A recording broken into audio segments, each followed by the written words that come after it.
A very good morning to you students. This is the second revision module of your chapter Basic Concepts of Economics. Yesterday we discussed the concept of utility. Utility refers to want satisfying power of a commodity. It is the ability and capacity of a good to satisfy human wants.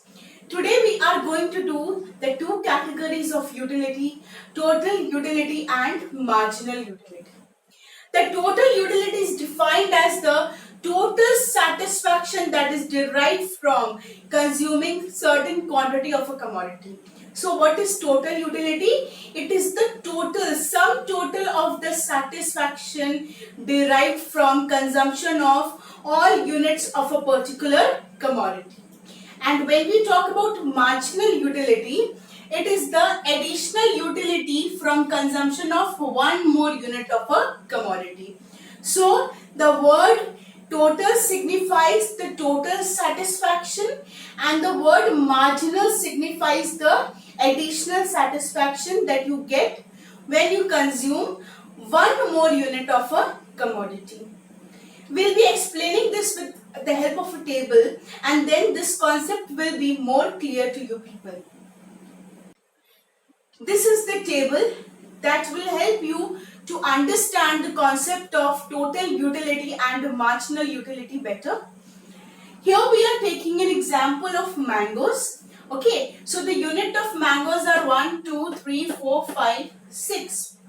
The total utility derived from mangoes are at unit 1 it is 8, at unit 2 it is 14, unit 3 it is 18, unit 4 it is 20, unit 5 20 and unit 6 18. So after having 6 units of mangoes, the consumer is deriving total utility of 18 finally. Okay. Now how do we calculate marginal utility? I told you total utility is the total satisfaction that is derived from consuming all units of the commodity. When we talk about marginal utility, it is the additional utility that you get, right? Marginal utility is the additional utility that you will be getting. So how are you going to calculate it? The marginal utility is calculated in this manner. Okay. So how are we going to calculate marginal utility? Just check here. 8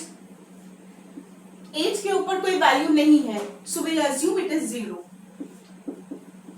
8. Okay. What are we going to do is 14 minus 8. नीचे वाली value से ऊपर वाली value minus करते हैं और फिर नीचे वाली वैल्यू के साथ लिख देते हैं. इसका मतलब यहाँ पे आएगा 14 minus 8 will give you 6. In the same manner, 18 minus 14 is equal to 4. नीचे वाली वैल्यू से ऊपर वाली वैल्यू माइनस करनी है एंड 18 के बगल में लिखना है उसको. 20 minus 18 will give you 2. Okay. Now here 20 minus 20 is giving you 0. And then the last value 18 minus 20. नीचे वाली वैल्यू से ऊपर वाली वैल्यू माइनस करनी है. 18 minus 20 is equal to minus 2. So marginal utility is the additional utility. Okay. When the consumer is moving from one mango to two mango, first unit of mango to the second mango, he is getting an additional utility of 6. Okay.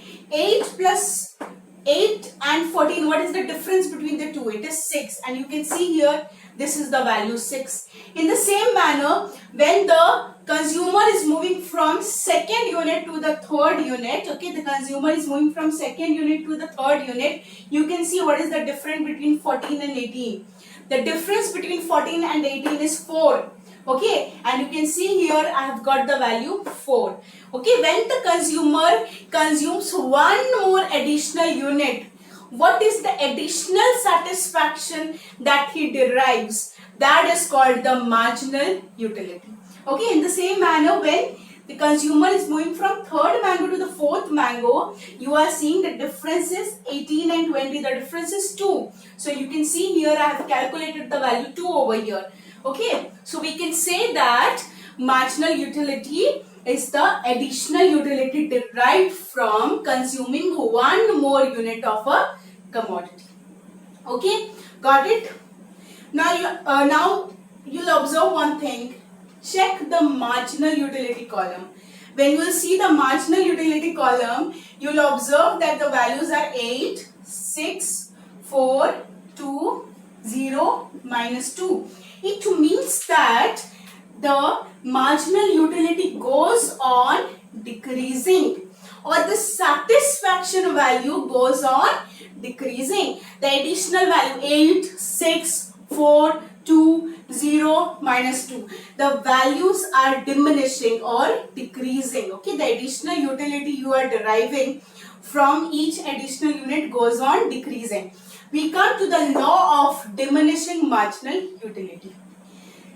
The law of diminishing marginal utility states that when we consume more and more units of a commodity, the utility derived from each additional unit goes on decreasing. So what does the law states? The law states that when we consume more and more units of a commodity, the utility derived from each additional unit goes on decreasing or diminishing. ठीक है, अभी हम एक example लेते हैं. Suppose you are drinking water. Okay, the first glass of water gives you the most satisfaction. The first glass of water that you will have, it will give you the most satisfaction. Okay, so there your utility will be 8. Example. Then you keep on drinking second, third, fourth, fifth glass of water. Each glass of water will give you lesser satisfaction than the first one. During the first glass of water, you were very thirsty, so the satisfaction you derived from the first unit was maximum. But when you came down to the units, the satisfaction went down. 8, 6, 4, 2, 0. Okay, there a time will come when you don't want to have any more water. Okay, you are continuously drinking, satisfaction goes on decreasing, and it also becomes negative.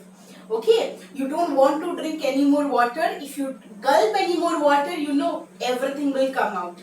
So we say that when more and more units of a commodity are consumed, the utility derived from each additional unit goes on decreasing. Okay. The next topic for today is production and producer. The meaning of production is, it is the act of making goods and services, or in other words, when we convert the raw material into semi-finished or finished products, that is called production. Basically changing the form of a good is called production. Okay, so suppose the raw cotton from a field, okay, the raw cotton from a field is made into a t-shirt or a shirt, cotton shirt. So what are we doing? We are changing the form of raw cotton to a cotton shirt or a t-shirt. So production is the act of making goods and services, or to change the raw material into finished product. Who is a producer? A producer is the one who undertakes the process of production. A manager in a factory, a labor working in a factory, a labor working in a field, all those are examples of producers. Coming on to the next topic, factors of production. The resources that are used in the process of production are called the factors of production. The various resources that are used in a general production process are called the factors of production. There are 4 factors of production: land, labor, capital and entrepreneurship. What are the 4 factors? Land, labor, capital and entrepreneurship. Okay, land is the natural forest that is available, natural free gift of nature that is available, resources, minerals, All these comprises of land. Labor, coming to labor, labor is the physical and mental efforts involved in the process of production. So what is labor? It is the physical and mental efforts involved in the process of production. If a person is working in the fields, okay, if a farmer is working in the fields, he is working physically, a mechanic is working physically, so that is physical efforts.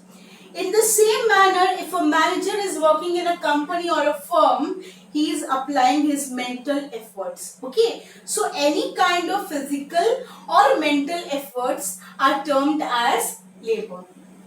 Coming to capital, capital is the stock of machines, inventory, big plant and machines that are used in the process of production. You know, capital basically means the stock of equipments, okay, stock of tools, machines, all these comprises of capital. And the last one is entrepreneurship or the owner. Okay, entrepreneurship is the manager who manages the land, labor and the capital. Okay, see, without an entrepreneur, no business can run, no production can happen.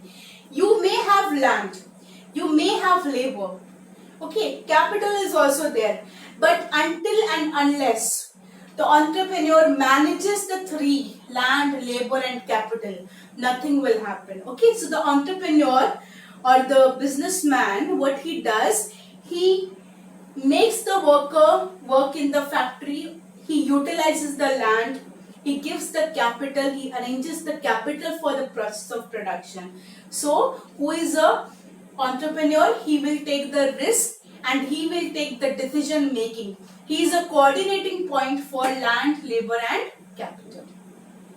Okay, now we talk about the remuneration the various factors of production get. Land will get rent in return. Okay, remuneration means what is the return for them. Land will get rent in return. Labor will get wages in return. Capital will be getting interest on capital. And entrepreneurship will get the profit. You know, entrepreneur is the real risk bearer in the process of production. Why do I call entrepreneur the real risk bearer? Any problem is there in the production process, who will bear the risk? The entrepreneur or the owner will bear the risk of production. Okay. Moreover, what happens in case there is a loss? Okay, in case there is a loss, entrepreneur always gets a residual income. What do we mean by residual income? See, an entrepreneur will first pay rent to the landowner, then he will pay wages to the labor, then he will pay interest on capital, and if any money is left, then he will take the profit. So what is he getting? Residual income. After paying all the factors of production, whatever is left is given to the entrepreneur. In some cases, he has to give them and pay them out of his own pocket. Okay, he has to bear the loss also. Here, profit is there, but sometimes loss is also there. And who will be the real risk bearer? Entrepreneurship. Okay, so these are the various factors of production.